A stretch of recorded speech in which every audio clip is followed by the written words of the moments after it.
Hi there, Sabrina here from mindsetmatch.com, where we work with people who want to get the best out of themselves and their relationships. And so if you're single and you've been on the dating scene for a while now, or perhaps you're new to it, or just working your way up to it, I'm here today to talk to you about how to open up to people. So we all know that we human beings, create and dwell in a range of social circles in couples, families, friendships, groups, cities, countries, civilizations. And we're well equipped with extraordinary hardware that supports our abilities to interact socially, to help us to survive and to thrive.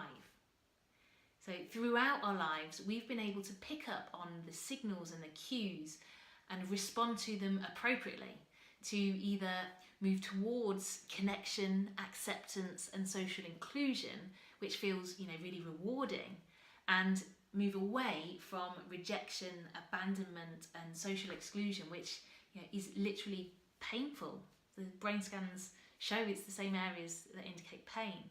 So these mechanisms within our minds, based on our experiences, all shape how we interact with people in our lives, whether these are new or old, or certain situations, or just generally. So when we're dating, we're often meeting new people who are outside of our normal social circles. There are some very real risks involved that we take on by doing this.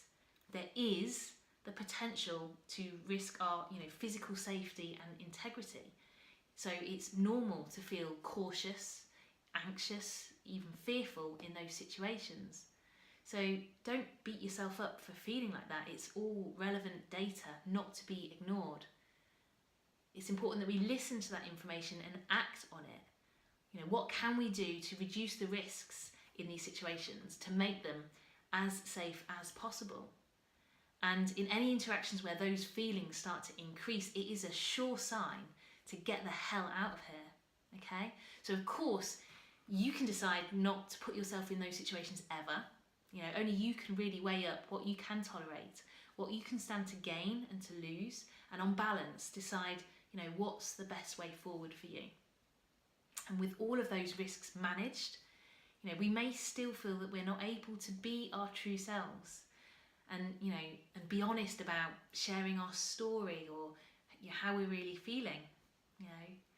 It can be helpful here to explore your thinking and your beliefs. So how do you see it going if you were to open up? What images start to pop into your head?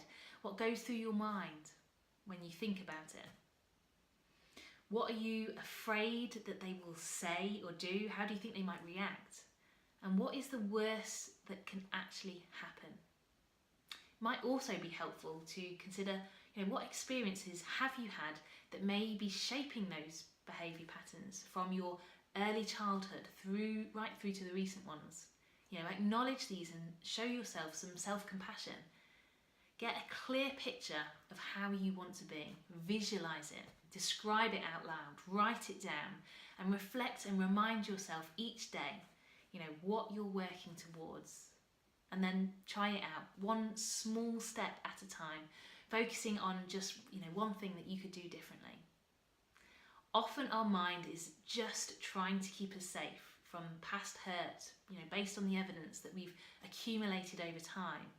But by avoiding opening up, we're really blocking out all of those opportunities for us to collect evidence that goes, to the contrary, goes against what we've experienced so far.